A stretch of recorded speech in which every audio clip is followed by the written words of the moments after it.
Assalamualaikum warahmatullahi wabarakatuh. Perkenalkan saya Indah Permatasari dengan NIM D1B018151. Baiklah, di sini saya akan menjelaskan tentang wacana CSR di Indonesia dengan dosen pengampu Bapak Endi Efran SPMSI dan Bapak Insinyur Alwa Mendri MSI. Sandra Wadok menyatakan bahwa wacana dan praktik CSR merupakan dua dunia paralel. Sifat paralel yang dimaksud oleh Wadok menyatakan bahwa keduanya adalah setara di negara-negara maju.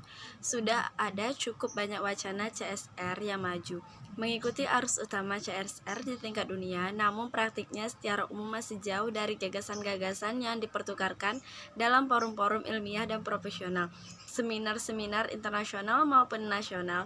Lokal karya dan pelatihan telah kerap mendatangkan pembicaraan asing maupun lokal yang mampu menunjukkan pemikiran CSR arus utama. CSR Award 2005 dan 2008 yang diselenggarakan setiap tahun juga berkontribusi dalam menyebarluaskan pengetahuan CSR arus utama.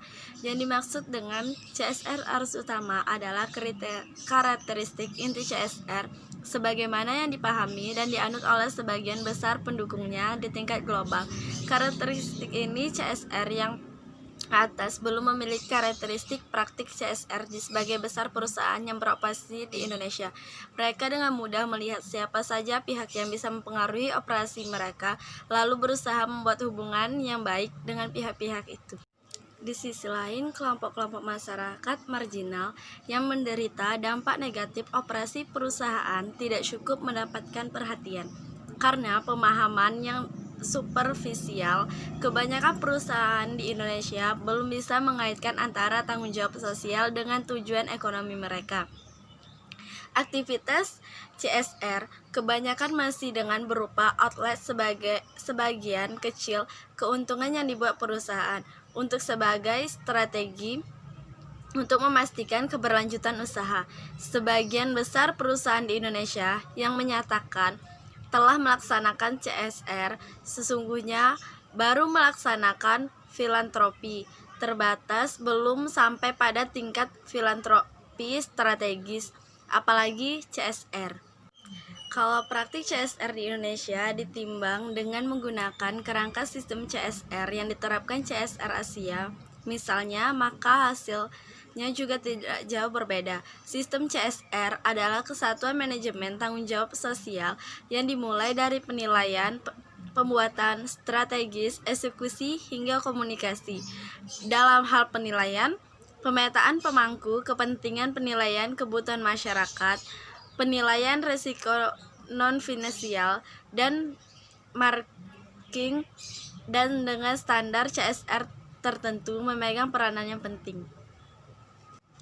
Di Indonesia, berbagai aktivitas tersebut sangat jarang dilakukan. Dari sudut pandang pelakunya, ada perusahaan-perusahaan yang melaksanakannya sendiri, atau sebaliknya meminta pihak ketiga untuk melakukan sepenuhnya sementara perusahaan tidak bertindak sebagai penyandang dana semata. Namun, kemitraan yang strategis masih sangat jarang ditemukan. Belakangan, malah timbul gejala yang sangat tidak sehat, terutama di daerah-daerah. Pemerintah daerah yang mengendus merebaknya intensif CSR, kemudian memunculkan beragam perda yang meminta seluruh dana CSR untuk diserahkan dan dikelola oleh Pemda yang bersangkutan. Pemikiran CSR yang sangat progresif bukan saja di tingkat nasional namun juga di tingkat internasional sesungguhnya eksis di Indonesia. Pak Emil Salim, yang kerap disapa Pak Emil, dalam berbagai kesempatan telah mengumpulkan pemikirannya yang sangat sesuai dengan CSR arus utama dan progresif. Ke-10 materi presentasi dari Pak Emil yang dipergunakan sebagai bahan analisis tercantum dalam daftar pustaka.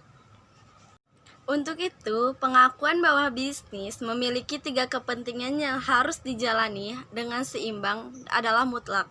Pak Emil menyebut bahwa yang pertama-tama adalah focus on humanity and society, yaitu upaya untuk secara sadar dan terus-menerus meningkatkan kualitas manusia baik yang terlibat dalam proses produksi maupun yang mengkonsumsi produksi yang dihasilkan.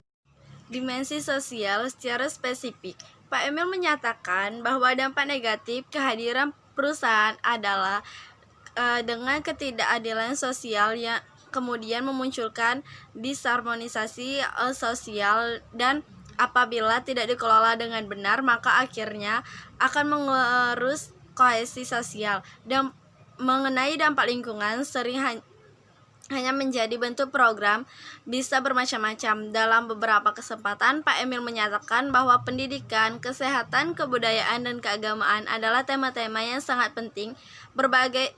Di berbagai kemungkinan, dampak negatif disembunyikan dengan sengaja, sehingga masyarakat tidak mendapatkan informasi yang berimbang. Padahal beliau juga menyatakan bahwa ada hak yang bernama Community Right to Know yang melekat pada setiap anggota masyarakat yang mungkin terkena dampak pembangunan.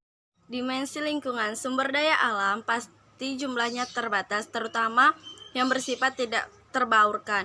Prinsip yang harus dipegang teguh untuk memastikan bahwa generasi mendatang tetap bisa memiliki kemampuan untuk memenuhi kebutuhannya adalah harus dipastikannya daya dukung lingkungan tidak dilampaui oleh upaya pembangunan apapun, termasuk untuk dilakukannya oleh perusahaan. Untuk memastikannya, lagi-lagi Pak Emil mengingatkan pentingnya AMDAL yang sangat detail dilakukan oleh pemeraksara proyek pembangunan dengan merujuk ke kenyataan bahwa Indonesia terkenal sebagai negara yang memiliki banyak sekali keanekaragaman hati. Pak Emil berkeyakinan bahwa sebenarnya potensi perusahaan untuk mendapatkan keuntungan dari keanekaragaman hayati sangatlah besar. Dimensi ekonomi, upaya perusahaan-perusahaan kehutanan progresif yang telah mengikuti intensif ekolabel agar koreksi pasar bisa berjalan dengan baik, maka harus ditegakkan tata kelola yang baik secara menyeluruh, bukan hanya di perusahaan. Buat Pak Emil, yang menyuruh berarti triangle of equal partnership. Tampaknya beliau ingin menegaskan bahwa kemitraan tiga sektor tidaklah akan memadai kalau hal itu tidak dilaksanakan dalam relasi kuasa yang setara. Ketimpangan dalam relasi tidak akan membawa pada tata kelola yang baik, karena akan menonjolkan kepentingan pihak yang lebih kuat.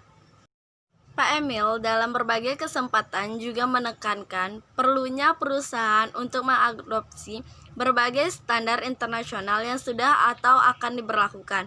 Pak Emil kerap menyatakan dua standar ISO, yaitu ISO 14.000 dan ISO 26.000. ISO 14.000 adalah standar pengolahan lingkungan, sementara ISO 26.000 adalah petunjuk untuk tanggung jawab sosial organisasi yang hingga awal 2010 statusnya adalah draft internasional standar ISO 26.000 yang menyatakan bahwa tanggung jawab sosial atas dampak melekat pada setiap perusahaan, organisasi, perusahaan, pemerintahan maupun masyarakat sipil. Sangat cocok dengan pemikiran beliau mengenai interrelasi, eksternalitas, serta perlunya kemitraan tiga sektor tersebut.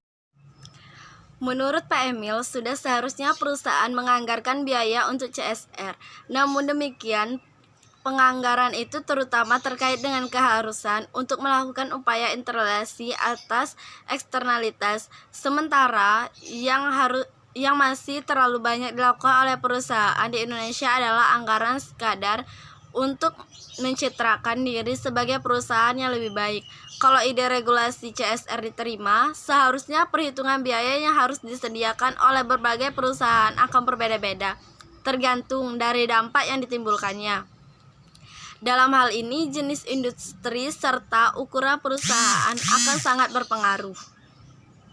Dengan demikian, presentasi anggaran untuk eksternalisi tersebut terhadap keseluruhan anggaran tidaklah bisa diterapkan secara sama rata untuk seluruh perusahaan. Menurut saya, CSR sangat penting untuk pertanian berkelanjutan, di mana dengan adanya CSR dapat membantu petani dengan program jaminan pangan masyarakat dan mensejahterakan petani.